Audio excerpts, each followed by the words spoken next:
Friends, good afternoon to all of you. जैसा कि हम लोग चैप्टर 2 यानी कि sexual reproduction in flowering plants के बारे में डिस्कस कर रहे थे, जिसमें हमने यहाँ पर इसके पार्ट 3 तक पढ़ लिया था। अब यहाँ पर हम लोग पार्ट 4 के बारे में डिस्कस करेंगे। पार्ट 3 में हम लोगों ने परिपक्व परागकोश की संरचना के बारे में डिस्कस किए थे, लघु बीजाणुधानी यानी माइक्रोस्पोरेंजियम के बारे में डिस्कस किए थे, डेवलपमेंट ऑफ माइक्रोस्पोरेंजियम यानी कि लघु बीजाणुधानी या परागकोश का परिवर्धन। इन टॉपिक्स के बारे में हम लोगों ने पार्ट 3 में डिस्कस कर चुके थे। यानी कि हम लोग देख चुके थे कि परिपक्व परागकोश की संरचना में कौन क्या क्या होता है, एपिडर्मिस कहाँ होती है, एंडोथीसियम कहाँ होती है, मिडिल लेयर्स कहाँ पे होती है, ये सारी चीज़ें हम लोग देख चुके थे। अब जो है हम लोग पार्ट 4 में लघु बीजाणु जनन, जिसे हम लोग माइक्रोस्पोरोजेनेसिस कहते हैं, इसके बारे में डिस्कस करेंगे। तो परिपक्व परागकोश की अगर हम लोग बात किए थे उसमें सारी चीज़ें यहाँ पे देखिए कि मैंने आपको बताया था सबसे बाहरी लेयर जो होती है उसे क्या बोलते हैं, एपिडर्मिस। और फिर उसके अंदर एपिडर्मिस से निचली सतह जो होती है उसे हम लोग बोलते थे एंडोथीसियम। और एंडोथीसियम से फिर 1 से 3 लेयर पाई जाती थी, जिसे हम लोग मिडिल लेयर्स कहते थे। तो ये परिपक्व परागकोश के बारे में था। अब देखते हैं हम लोग, एक यहाँ पर डायग्राम दिया गया है जिसमें दिया गया है कि परिपक्व परागकोश तथा एक स्फुटित परागकोश की अनुप्रस्थ काट। यहाँ पर एक परिपक्व परागकोश भी दिखाया गया है, यानी मेच्योर परागकोश है यहाँ पे, और वो किस प्रकार से उसमें स्फुटन किस प्रकार से होता है, वो किस प्रकार से डेhiscence होता है, उसके बारे में भी बताया गया है। देखिए यहाँ पर 2 भागों में से डिवाइड किया गया है। बिफोर डेhiscence यानी जब ये स्फुटित होता है उसके पहले, और इस तरफ का पार्ट आपका दिखाया गया है आफ्टर डेhiscence यानी कि स्फुटन होने के बाद। कहने का मतलब ये है कि जब परागकोश में पराग कणों का निर्माण हो चुका होता है पूर्ण रूप से, उसके पहले की संरचना यानी कि जब तक वो स्फुटित नहीं होता है उसे हम लोग बोलते हैं बिफोर डेhiscence। और जब वो स्फुटित हो जाता है उस प्रकार से, तब उस डायग्राम को यहाँ पे दिखाया गया है, यहाँ पे आफ्टर डेhiscence यानी कि स्फुटित होने के बाद और स्फुटित होने के पहले। देखिए जब कोई परागकोश मैच्योर हो जाता है यानी स्फुटित नहीं होता, तो उसमें क्या क्या चीज़ें होती हैं मैंने आपको बता दिया था। ये यहाँ पर देखते हैं इसे फिर से दूसरे डायग्राम में। यहाँ पे आपको पोलन मदर सेल्स यानी कि जो परागकण की मात्र कोशिकाएं होती हैं, पोलन मदर सेल्स जो परागकण की मात्र कोशिकाएं होती हैं, उनमें मियोसिस होता है, यानी कि उनमें अर्धसूत्री विभाजन होता है। जो ये मात्र कोशिकाएं होती हैं इनमें मियोसिस होता है, अर्धसूत्री विभाजन होता है, और अर्धसूत्री विभाजन के द्वारा एक कोशिका से 4 अगुणित कोशिकाएं बनती हैं। एक कोशिका से 4 अगुणित कोशिकाएं बनती हैं, जिसे हम लोग लघु बीजाणु कहते हैं, यानी माइक्रोस्पोर्स कहते हैं। ठीक, अब उसके नीचे देखेंगे इसमें कि कुछ फाइब्रस लेयर्स हैं, जैसे सेल वॉल्स। ये क्या है, ये थिक होती है, यानी कि कुछ हार्ड होती है, थिक होती है। ठीक है, अब हम लोग टेपिटम की बात किए थे कि टेपिटम क्या होता है। तो मैंने आपको कई बार बताया कि टेपिटम जो होता है ये परागकोश में पल रहे हुए लघु बीजाणुओं को पोषण प्रदान करती है। यहाँ पे देखिए लिखा भी गया है कि cells provide nourishment for pollen mother cells. This layer gradually breakdowns as pollen grains forms. यानी कि जो ये सेल्स होती है, टेपिटम की सेल्स जो होती हैं, ये नरिशमेंट का कार्य करती हैं। नरिशमेंट मतलब क्या है, भोजन प्रदान करना या पोषण प्रदान करना। किसको पोषण प्रदान करती हैं, पोलन मदर सेल्स यानी कि परागकण मात्र कोशिकाओं को भोजन प्रदान करती हैं। ठीक। फिर हम लोग एपिडर्मिस की बात किए थे, ये सबसे बाहरी लेयर्स होती है और एपिडर्मिस में सबसे बाहरी लेयर होती है। अब ये संरचना जो आप देख रहे हैं यहाँ पर, इसको क्या बोलते थे हम लोग, जहाँ पर ये इसकी जो स्टोमियम कहते हैं, जहाँ से क्या होता है, लाइन ऑफ डेहिसेंस, जहाँ से यानी डेहिसेंस जहाँ से स्टार्ट होता है, यानी कि जहाँ से स्फुटन की प्रक्रिया शुरू होती है, उसे हम लोग क्या कहते हैं, स्टोमियम। ये सारी संरचनाएं होती हैं आपकी बिफोर डेहिसेंस, यानी कि स्फुटन के पहले। अब स्फुटन के बाद क्या होगा, इसमें स्फुटन होगा तो इसमें से क्या निकलेंगे, पोलन ग्रेन्स, यहाँ पे दिया भी गया है देखिए, पोलन ग्रेन्स यानी रिलीज्ड व्हेन एंथर स्लिप्ड और डेहिसेंस, यानी कि जो पोलन ग्रेन्स होते हैं, परागकण होते हैं, वो बाहर निकलते हैं जब एंथर क्या होता है, टूट जाता है, यानी कि स्फुटित हो जाता है। तो इस प्रकार से ये इसका स्ट्रक्चर था। अब हम लोग बात करेंगे कि जो लघु बीजाणु जनन है वो किस प्रकार से होता है, यानी कि माइक्रोस्पोरोजेंसिस के बारे में। देखिए, जो लघु बीजाणु जनन होता है, इसमें क्या होता है, सबसे पहले लघु बीजाणु में हम लोग इसके पहले पढ़ चुके हैं कि जो लघु बीजाणु मात्र कोशिकाएं होती हैं, जिसे हम लोग पोलन मदर सेल्स भी कहते हैं, परागकण मात्र कोशिका भी कहते हैं, यानी कि PMC, pollen grain mother cells. ठीक। इसमें क्या होता है, या आप कह सकते हैं माइक्रोस्पोर्स मदर सेल्स, इसे भी कह सकते हैं, यानी कि MMC, इसके पहले हम लोग बात कर चुके हैं माइक्रोस्पोर्स मदर सेल्स, यानी लघु बीजाणु मात्र कोशिका। लघु बीजाणु मात्र कोशिकाओं में क्या होता है, अर्धसूत्री विभाजन होता है, मियोसिस होता है इनमें। मियोसिस के थ्रू एक कोशिका से, इस MMC की एक कोशिका से 4 अगुणित कोशिकाओं का निर्माण होता है। इससे 4 अगुणित कोशिकाएं बनती है और ये चारों जो लघु बीजाणु, इन्हीं 4 अगुणित कोशिकाओं को हम लोग क्या बोलते हैं, लघु बीजाणु, यानी कि माइक्रोस्पोर। जो ये 4 अगुणित कोशिकाएं बनती हैं, इसे हम लोग कहते हैं माइक्रोस्पोर या लघु बीजाणु। ये जो चारों लघु बीजाणु होती हैं, इनके चारों तरफ, यानी कि ये विभिन्न प्रकार के होते हैं, जैसे टेट्राड्स भी होते हैं, लाइनियर होते हैं, टी शेप्ड होते हैं, आइसोबाइलेटरल होते हैं। ठीक है, इस प्रकार से हम लोग देखते हैं इसमें कौन कौन से होते हैं, एक एक करके इनके बारे में बात करते हैं। देखिए, इसमें दिया गया है कि लघु बीजाणु जनन में प्रत्येक लघु बीजाणु मात्र कोशिका में अर्धसूत्री विभाजन होता है। अभी आपको मैंने समझाया, जो मात्र कोशिकाएं होती हैं उनमें अर्धसूत्री विभाजन होता है, जिसके फलस्वरूप 4 अगुणित लघु बीजाणु बनते हैं। ये चारों लघु बीजाणु विभिन्न प्रकार के चतुष्टकों, यानी कि टेट्राड्स के रूप में जुड़े रहते हैं। ये चतुष्टक निम्नलिखित प्रकार के होते हैं। देखिए, इसके कितने प्रकार यहाँ पे दिए गए हैं। पहला है रैखिक, जिसे हम लोग लाइनियर भी कहते हैं। दूसरा समद्विपार्श्विक, समद्विपार्श्विक यानी कि आइसोबाइलैटरल। ठीक। फिर तीसरा है क्रासित। चौथा है टी आकारी, यानी कि टी शेप्ड का होता है। फिर पांचवा जो है चतुष्फलकी होता है, टेट्राहेड्रल होता है ये। अब यहाँ पर देखिए कि जो अधिकांश द्विबीजपत्री पौधे होते हैं, जो अधिकांश द्विबीजपत्री पौधे होते हैं, द्विबीजपत्री का मतलब होता है डाइकोटिलेडॉन्स। डाइकोटिलेडॉन्स आप लोग ये पढ़े होंगे, द्विबीजपत्री और एक बीजपत्री क्या होते हैं, मोनोकोटिलेडॉन्स और डाइकोटिलेडॉन्स।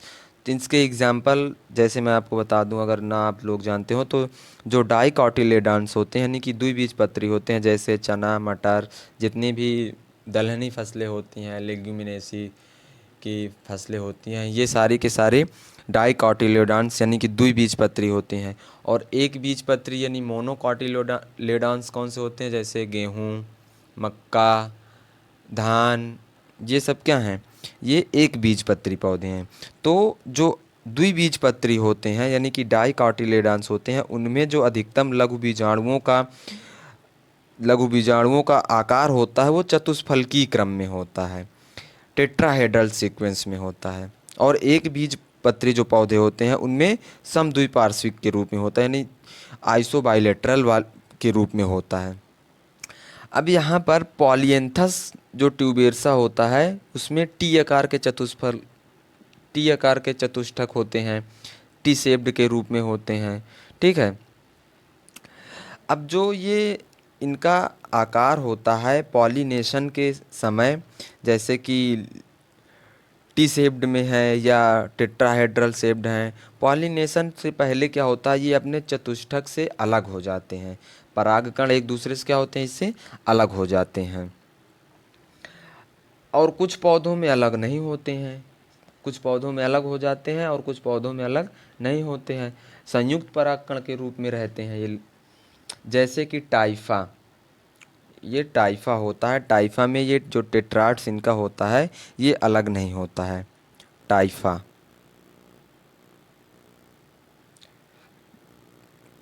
इनका टेट्राड्स इनसे अलग नहीं होता, पॉलिनेशन इसी के थ्रू होता है। अब आर्किड जो होता है, आप लोग आर्किड का नाम सुने होंगे। आर्किड, जो आर्किड या फिर मदार जिसे बोलते हैं, कैलोट्रॉपिस, मदार या कैलोट्रॉपिस, जो इनमें परागकणों का सीक्वेंस होता है वो इनके टेट्रॉड्स में इकट्ठे रहते हैं। परागकोश के सभी चतुष्टक क्या होते हैं, इकट्ठे हो जाते हैं, एक दूसरे से जुड़ जाते हैं। इनके परागकोश में जितने भी टेट्रॉड्स बनते हैं, यानी जितने भी चतुष्टक बनते हैं, ये एक दूसरे से इकट्ठे हो जाते हैं। इस संरचना को हम लोग बोलते हैं परागपिंड, पोलोनियम इसे बोलते हैं। ठीक है, परागपिंड इसे बोलते हैं। जैसे यहाँ पे ये स्ट्रक्चर दिखाया गया है एक परागपिंड का, पोलिनियम। ठीक, इस प्रकार से इसमें देखिए ये यहाँ पर दिखाया गया है, ये पोलोनियम का स्ट्रक्चर है, ये कार्डिकल बनाया गया है। ठीक है, तो इसके उदाहरण कौन कौन से हैं, मदार या आर्किड। आर्किड भी हो सकता है, मदार भी हो सकता है। अब देखिए कि जो हमारे चतुष्टक होते हैं परागकणों के, टेट्राड्स होते हैं, उनका स्ट्रक्चर जैसे आप लोग देखें कि इस प्रकार से ये आपका टेट्राहेड्रल है, ये आइसोबाइलेटरल है। टेट्राहेड्रल मतलब जो आपका चतुष्फलकी होता है, आइसोबाइलेटरल मतलब समद्विपार्श्विक जिसे हम लोग बोलते हैं। इसे क्या कहते हैं, समद्विपार्श्विक। अभी ऊपर हम लोग पढ़े हैं समद्विपार्श्विक। ठीक, फिर ये क्या है आपका समद्विपार्श्विक। सी नंबर डी का सेट, ये होता है आपका क्रासिस जिसे बोलते हैं। ठीक है, फिर अगला दिया गया है टी शेप्ड, जो टी आकार के होते हैं। देखिए इसका आकार टी की तरह है, टी शेप्ड बोलते हैं इसे। लीनियर यानी कि रैखिक होता है ये, इस प्रकार से इसका दिया गया है। अब हम लोग देखते हैं कि एक माइक्रोस्पोर मदर सेल्स, एक माइक्रोस्पोर्स मदर सेल से किस प्रकार से इसमें डिवीज़न होता है जिससे लघु बीजाणु का निर्माण यानी माइक्रोस्पोर्स का निर्माण होता है। ये आपकी एक माइक्रोस्पोर्स मदर सेल्स है, यानी कि एमएमसी जिसे कहते हैं, माइक्रोस्पोर्स मदर सेल। अब इसमें दो तरीके के दिए गए हैं, यानी लघु बीजाणु मात्र कोशिका से परागकण, जो लघु बीजाणु का विकास की विभिन्न अवस्थाएं हैं वो यहाँ पर दी गई हैं। देख लेते हैं इसे। देखिए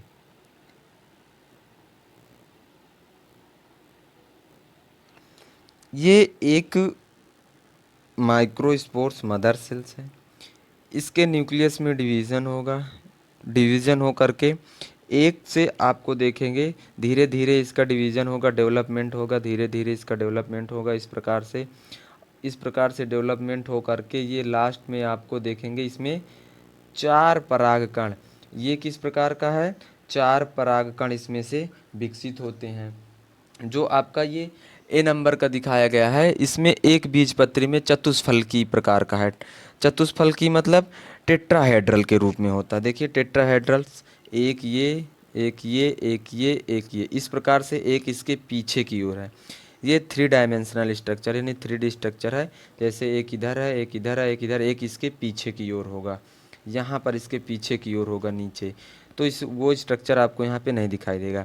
अब जो द्विबीजपत्री पौधे होते हैं उनमें समद्विपार्श्विक प्रकार के जो टेट्राड्स बनते हैं वो दिखाया गया है इस प्रकार से।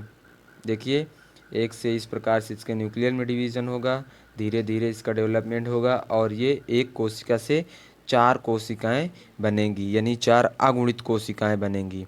ये 4 कैसी होंगी? एन होंगी, यानी कि अगुणित होती हैं, हैप्लॉइड होती हैं। और एमएमसी यानी कि माइक्रोस्पोर मदर सेल्स क्या होगी? डाइप्लॉइड होगी। इसमें कौन सा डिवीज़न होता है? मियोसिस डिवीज़न होता है। ये सारे क्वेश्चन आपको याद होना चाहिए, ठीक है। यहाँ पर देखिए, एमएमसी में अगर आपसे इसके गुणसूत्रों की संख्या पूछे तो 2n होता है, यानी डाइप्लॉइड होता है। ये 2n होगा तो डाइप्लॉइड होगा। अब इस डाइप्लॉइड्स में किस प्रकार का विभाजन होता है तो आप बताएंगे मियोसिस विभाजन होता है। इसके थ्रू कितनी कोशिकाएं बनती हैं तो आप बताएंगे 4 कोशिकाएं बनती है। जो 4 कोशिकाएं बनी है वो अगुणित है कि द्विगुणित है तो आप बताएंगे ये अगुणित है, यानी कि एन हैप्लॉइड होती है, ठीक है। तो इतनी सारी बातें इसके बारे में। अब हम लोग देखेंगे कि जो परिपक्व परागकोश होता है उसका स्फुटन किस प्रकार से होता है, यानी कि डेहिसेंस ऑफ मैच्योर एंथर।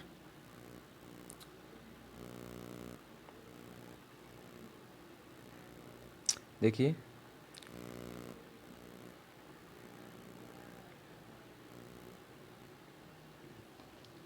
परिपक्व परागकोश का स्फुटन। तो परागकोश जब परिपक्व हो जाता है तो इसका जो मध्य स्तर होता है, मध्य स्तर या टेपिटम क्या होते हैं, दोनों नष्ट हो जाते हैं धीरे धीरे। देखेंगे आप लोग इस डायग्राम में कि जब पराग कण परिपक्व हो जाता है तो इसका मध्य स्तर व टेपिटम क्या होते हैं, नष्ट हो जाते हैं। जब ये दोनों नष्ट हो जाएंगे तो परागकोश की क्या होती है, जो एपिडर्मिस और एंडोथीसियम शेष रह जाती है। जब ये दोनों नष्ट हो जाएंगी तो जो बाहरी लेयर इनकी बचेगी वो कौन सी होगी, एंडोथीसियम, और उससे बाहरी एपिडर्मिस, यही शेष रह जाती हैं, यही बचती हैं। अब जो परागकोश का स्फुटन होता है वो प्रायः परागधानियों के मिलने के स्थान पर होता है। जैसे कि परागधानियाँ जहाँ पर मिलेंगी इस स्थान से इसका स्फुटन होता है। इसको हम लोग क्या बोलते हैं, स्टोमियम बोलते हैं। अभी हम लोग इसके पहले पढ़ चुके हैं, इसको क्या बोलते हैं, स्टोमियम बोलते हैं, स्टोमियम बोलते हैं, ठीक है। स्टोमियम के ही स्थान से इस परागकोश का डेहिसेंस होता है। देखिए, देख लेते हैं इसमें। इसमें दिए परागकोश के परिपक्व होने पर मध्य स्तर व टेपिटम नष्ट हो जाते हैं। जो इसका मध्य स्तर होता है और टेपिटम होता है वो क्या होते हैं, नष्ट हो जाते हैं। देखिए, यहाँ पर अभी हम लोग आगे बात करेंगे, ठीक है। जिससे परागकोश की भित्ति में एपिडर्मिस तथा एंडोथीसियम यानी कि अंतः त्वचा शेष रह जाती हैं। जब अंदर की ओर की जो कोशिकाएं हैं, टेपिटम, मध्य स्तर यानी मिडिल लेयर्स और टेपिटम नष्ट हो जाएंगी तो क्या बचेगी, एपिडर्मिस और एंडोथीसियम बचेगी, यही दोनों बचेंगी। जो स्फुटन प्रायः परागधानी, यहाँ से देखिए, पराग कण का स्फुटन प्रायः, परागकोश का स्फुटन प्रायः परागधानियों के मिलने के स्थान पर अनुदैर्ध्य दरारों द्वारा होता है, अनुदैर्ध्य दरारों द्वारा होता है। कभी कभी यह अग्र छिद्रों, अनुप्रस्थ दरारों, कपाटों द्वारा भी होता है। स्फुटन के फलस्वरूप पराग कण स्वतंत्र हो जाते हैं। देखिए, यहाँ पे डायग्राम में दिया गया है, आप लोग देखेंगे कि इसके कई सारे प्रकार हैं, यानी कि स्फुटन के, डेहिसेंस के।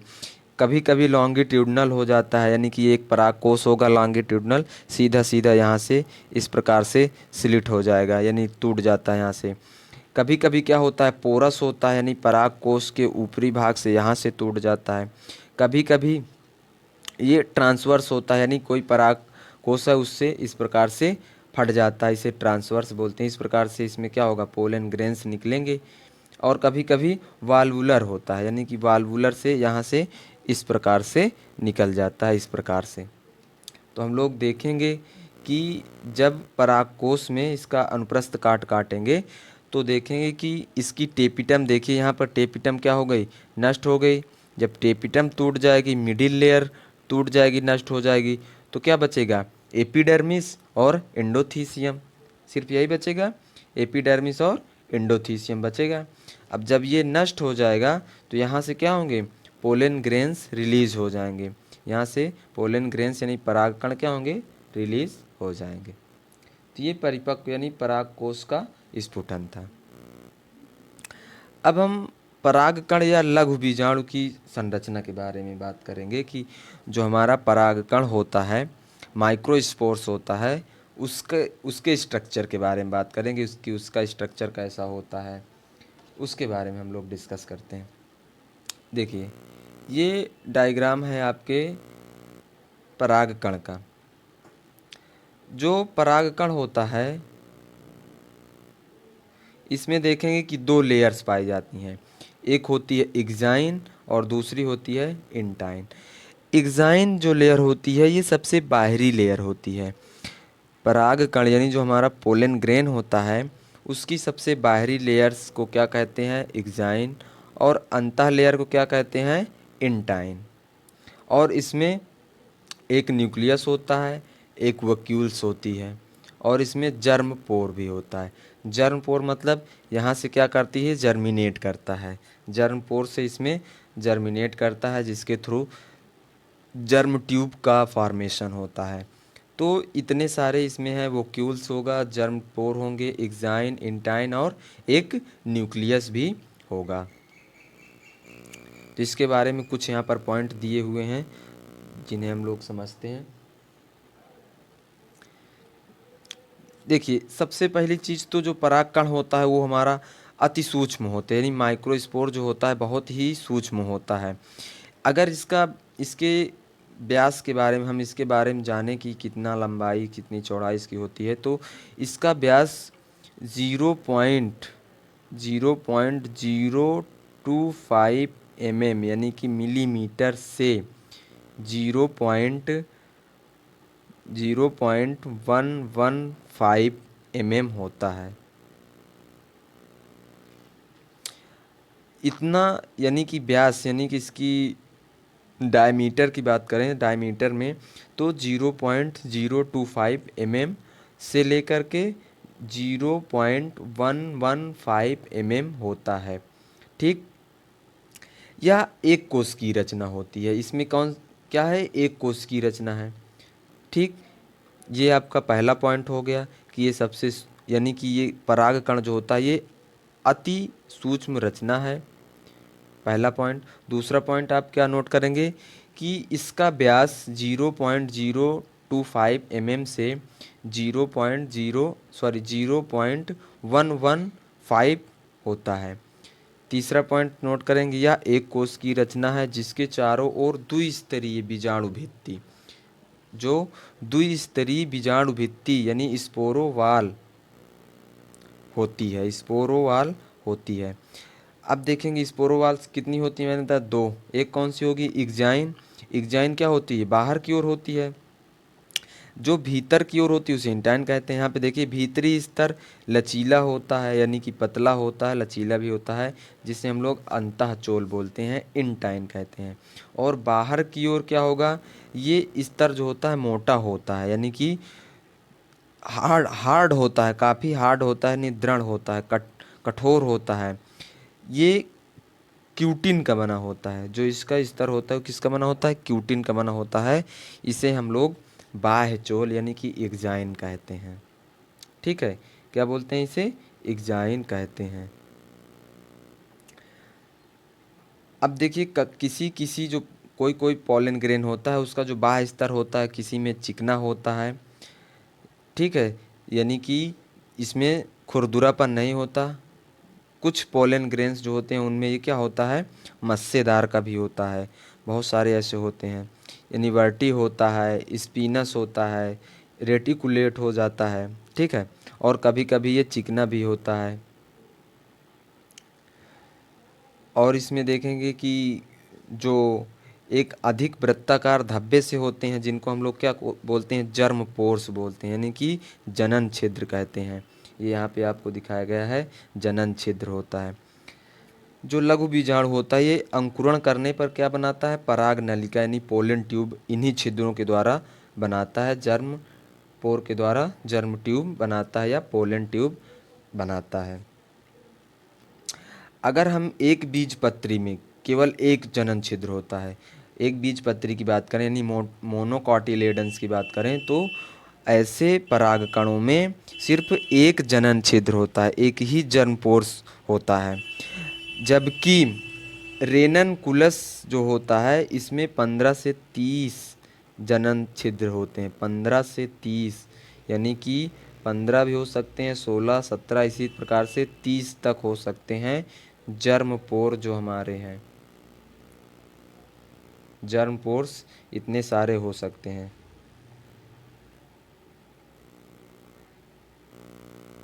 ठीक है, तो इस प्रकार से हम लोग बात कर चुके कि हमारा जो पोलन ग्रेन होता है यानी माइक्रोस्पोर होता है उसमें कौन कौन सी संरचना होती है उसके बारे में हम लोग देख चुके।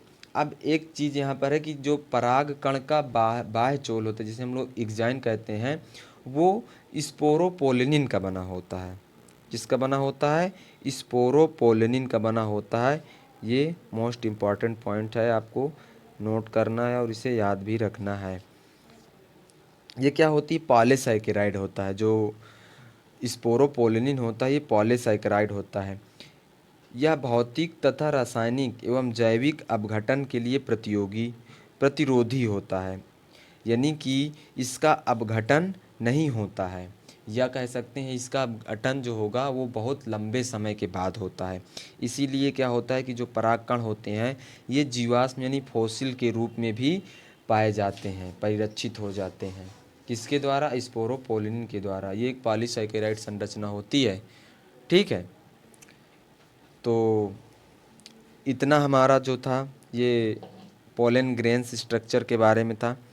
अब जो लघु युग्मक जनन है हमारा, यानी कि नर युग्मकोद्भिद, micro gametogenesis and male gametophyte, इसमें क्या क्या संरचना है इसके बारे में हम लोग थोड़ा से डिस्कस करते हैं।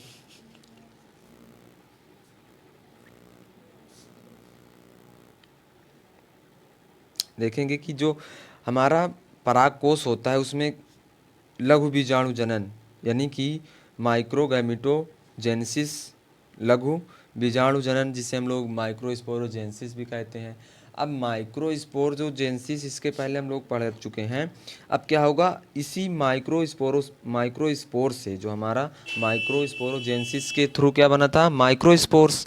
अब इसी माइक्रोस्पोर्स के द्वारा लघु युग्मक का निर्माण होगा, यानी कि माइक्रोगैमीट का निर्माण होगा, लघु युग्मक का निर्माण होगा, तथा नर युग्मकोद्भिद भी यहाँ पे हम लोग डिस्कस करेंगे। नर युग्मकोद्भिद भी यहाँ पे हम लोग डिस्कस करेंगे। लघु युग्मक जनन तथा नर युग्मकोद्भिद यानी माइक्रोगैमिटोजेनेसिस एंड मेल गैमिटोफाइट। देखिए यहाँ पे कुछ पॉइंट इसके दिए गए हैं। परागकोश में लघु बीजाणु जनन, परागकोश में लघु बीजाणु जनन या कोशिकाओं के अर्धसूत्री विभाजन के फलस्वरूप बने अगुणित लघु बीजाणु हेप्लॉइड माइक्रोस्पोर्स या परागकण नर युग्मकोद्भिद या गैमिटोफाइट की प्रथम संरचना है। जो हमारा परागकण बनता है ये गैमिटोफाइट की प्रथम संरचना होती है। ये पहला स्ट्रक्चर होता है गैमिटोफाइट का, यानी मेल गैमिटोफाइट का पहला स्ट्रक्चर होता है। कौन, परागकण। और ये किसके थ्रू बनता है, माइक्रोस्पोर्स मदर सेल्स के द्वारा। किस प्रकार से होता है, अगुणित होता है कि द्विगुणित होता है, तो आप बताएंगे अगुणित होता है, यानी कि हाइप्लॉइड होता है। हाइप्लॉइड माइक्रोस्पोर्स बनता है।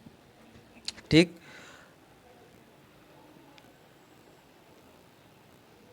अब देखिए कि परागकण, जो हमारा परागकण होता है, परागकोश यानी पोलन साइक से मुक्त होने से पहले, यहाँ से क्या होता है, ये मुक्त होने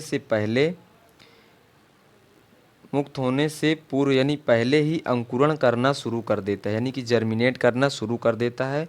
इसका केंद्रक समसूत्री विभाजन द्वारा, ध्यान से पढ़ना यहाँ पे, समसूत्री विभाजन द्वारा एक बड़े ट्यूब केंद्रक यानी ट्यूब न्यूक्लियस या कायिक केंद्रक, जिसे हम लोग वेजिटेटिव न्यूक्लियस, तथा एक छोटे जनन केंद्रक जेनरेटिव न्यूक्लियस में विभाजित हो जाता है।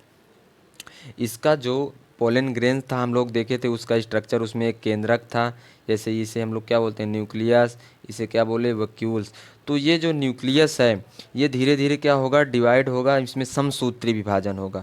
समसूत्री विभाजन के थ्रू ये दो केंद्रक बनाएगा। एक केंद्रक क्या होगा, वेजिटेटिव न्यूक्लियस जिसे कहते हैं, वो बड़ा होगा, और एक केंद्रक जनन केंद्रक होगा जिसे हम लोग जनरेटिव न्यूक्लियस कहते हैं, वो केंद्रक क्या होगा, छोटा होगा। जो जनन केंद्रक क्या होता है, ये लेंस के समान होता है। अभी हम लोग इसमें देखेंगे किस प्रकार से होता है, लेंस के समान होता है। और दोनों केंद्रक स्वतंत्र रूप से कोशिका द्रव्य में तैरते हैं। दोनों केंद्रक क्या होते हैं, स्वतंत्र रूप से कोशिका द्रव्य में, इसके साइटोप्लाज्म में तैरते रहते हैं। परागकण क्या होता है, प्रायः इसी अवस्था में पराग कोश से मुक्त हो जाता है। अब इस अवस्था से पराग कोश से परागकण मुक्त होता है। मुक्त होकर कहाँ पहुँचेगा, वर्तिकाग्र में, स्टिग्मा पर पहुँचेगा। ये सारी चीज़ें पहले वीडियो में मैंने बताया था आपको कि परागकण परागकोश से मुक्त होता है और कहाँ पहुँचता है, स्टिग्मा पर। स्टिग्मा पर पहुँचता है और इसका अधिक परिवर्धन जो होता है यहाँ वर्तिकाग्र पर पहुँचने पर ही होता है। ठीक है, देखिए यहाँ पे पहले हम लोग कुछ समझ लेते हैं। ये था आपका एक परागकण जिसे हम लोग पोलन ग्रेन्स कहते हैं। अब इसमें क्या होगा, धीरे धीरे ये डेवलप्ड होगा, और डेवलप्ड होने के बाद ये दो न्यूक्लियस का फॉर्मेशन करता है, दो न्यूक्लियस बनाता है। एक क्या होता है, जनरेटिव न्यूक्लियस बनाता है, और दूसरा कैसा बनाता है, वेजिटेटिव न्यूक्लियस बनाता है। जनरेटिव में जो न्यूक्लियस होता है वो लेंस के प्रकार का होता है, इस प्रकार से लेंस के आकार का होता है। जनरेटिव जिसे हम लोग जनन केंद्रक कहते हैं, ठीक है, ये लेंस के आकार का होता है। अब क्या होगा, यहाँ तक पहुँचने के बाद, यहाँ तक पहुँचने के बाद यह परागकोश से क्या होता है, मुक्त हो जाता है। परागकोश से मुक्त होता है और मुक्त होकर के स्टिग्मा तक पहुँचता है। ई नंबर तक, यहाँ तक कहाँ पहुँचेगा, स्टिग्मा तक। अब स्टिग्मा में क्या होगा, देखते हैं यहाँ पर। जैसे जैसे परागकण क्या होता है, वर्तिकाग्र पर पहुँच गया, ठीक है। जैसे जैसे परागकण अंकुरण करता है, पराग नलिका किसी एक जनन छिद्र को भेद कर बाहर आ जाती है। यानी कि जो हमारा परागकण होता है एक पराग नलिका यानी कि पोलन ट्यूब का फॉर्मेशन करता है, जिसके द्वारा क्या होती है, पराग नलिका एक जर्म पोर के द्वारा बाहर निकल जाती है, बाहर आती है। इससे आगे क्या होता है कि जो ट्यूब केंद्रक है जिसे हम लोग वेजिटेटिव न्यूक्लियस कहते हैं, तथा पीछे की ओर जो इसके आगे की ओर क्या होगा, ट्यूब केंद्रक होगा, और पीछे की ओर जनन केंद्रक होगा, पीछे की ओर जनन केंद्रक होगा। अब क्या होगा कि जो जनन केंद्रक होता है वो समसूत्री विभाजन के द्वारा, जनन केंद्रक समसूत्री विभाजन के द्वारा दो नर युग्मकों में विभाजित हो जाता है। समसूत्री विभाजन के द्वारा दो नर युग्मकों में विभाजित हो जाता है। अब जनन केंद्रक में जो जिसका पुंयगों में विभाजन की क्रिया शुक्र जनन कहलाती है, जिसे हम लोग कहते हैं एक जनन केंद्रक था। इस प्रकार से ये पहले से ही एन है यानी कि अगुणित है, अगुणित होगा तो इसमें समसूत्री विभाजन होता है यानी कि माइटोटिक डिवीज़न होता है, और इसके थ्रू ये दो न्यूक्लियस में परिवर्तित हो जाता है। ये न्यूक्लियस किस प्रकार से होंगे, इस प्रकार से, यानी कि ये भी क्या होंगे, अगुणित ही होंगे। जब समसूत्री विभाजन होता है तो कोशिका से, एक कोशिका से जो भी उसके अन्य न्यूक्लियस बनते हैं उनमें गुणसूत्रों की संख्या उनके समान ही रहती है, मात्र कोशिकाओं के समान ही रहती है। जैसे ये इसकी मात्र कोशिका है और ये इसके डॉटर सेल्स होंगी, तो इनमें डॉटर सेल्स में और मदर सेल्स में दोनों में गुणसूत्रों की संख्या समान होती है जब समसूत्री विभाजन होता है, जब समसूत्री विभाजन होता है तब। तो इस प्रक्रिया को हम लोग क्या बोलते हैं, स्पर्मेटोजेनेसिस, यानी कि शुक्र जनन की क्रिया, स्पर्मेटोजेनेसिस। जहाँ पर भी जेनेसिस शब्द आ जाए तो वहाँ पर सोचना कि यह क्या हो रहा है, की फॉर्मेशन हो रहा है, किसी चीज़ का निर्माण हो रहा है। यहाँ पर किसका है, शुक्र का, यानी कि स्पर्म का निर्माण हो रहा है, जिसे हम लोग स्पर्म का निर्माण हो रहा है, ठीक है, जिसे हम लोग क्या कहते हैं, स्पर्मेटोजेनेसिस। अब जो इस स्पर्म का जब निर्माण हो जाएगा तो ये दोनों जो न्यूक्लियस बने हैं ये जर्म यानी कि पोलन ट्यूब के द्वारा एक दूसरे यहाँ से सीधा कहाँ पहुँचेंगे, ओवरी में, अंडाशय में पहुँच जाते हैं। यहाँ पे दिया गया है, देखिए ये पॉइंट है कि यु पुनयुग्मकों के निर्माण के शीघ्र बाद ट्यूब यानी जो नलिका होती है, केंद्रक विलुप्त हो जाता है। ट्यूब केंद्रक जो वेजिटेटिव न्यूक्लियस होता है वो विलुप्त हो जाता है, क्योंकि निषेचन में इसका कोई महत्व नहीं होता है। परागकण यानी कि जो लघु बीजाणु होता है हमारा, माइक्रोस्पोर, माइक्रोस्पोर से बनी पराग नलिका को नर युग्मकोद्भिद या गैमीटोफाइट कहते हैं। उसके अंकुरण से बनी पराग नलिका को नर युग्मकोद्भिद या गैमीटोफाइट कहते हैं। तो इतनी सारी चीज़ें थी इसमें, हम लोगों ने स्पर्मेटोजेनेसिस के बारे में पढ़ा, स्पर्मेटोजेनेसिस क्या है, माइक्रोगैमीटोजेनेसिस क्या है, ठीक है। उसके बाद माइक्रोस्पोरेंजियम के बारे में पढ़ा, डेहिसेंस ऑफ मैच्योर एंथर के बारे में पढ़ा, यानी परिपक्व परागकोश का स्फुटन। ये सारी चीज़ हम लोग डिस्कस कर चुके हैं। अब जो हमारा अगला टॉपिक होगा वो होगा स्त्री जननांग, यानी कि पिस्टिल जायांग जिसे हम लोग कहते हैं, उसके बारे में हम लोग डिस्कस करेंगे। तो स्टूडेंट्स, आज के वीडियो में इतना ही। आप लोग अच्छे से पढ़िए और अपनी नोट्स तैयार कीजिए, ताकि एग्ज़ाम टाइम में आपके लिए ये नोट्स क्या हेल्पफुल होगी। तो धन्यवाद, नेक्स्ट वीडियो में मिलते हैं।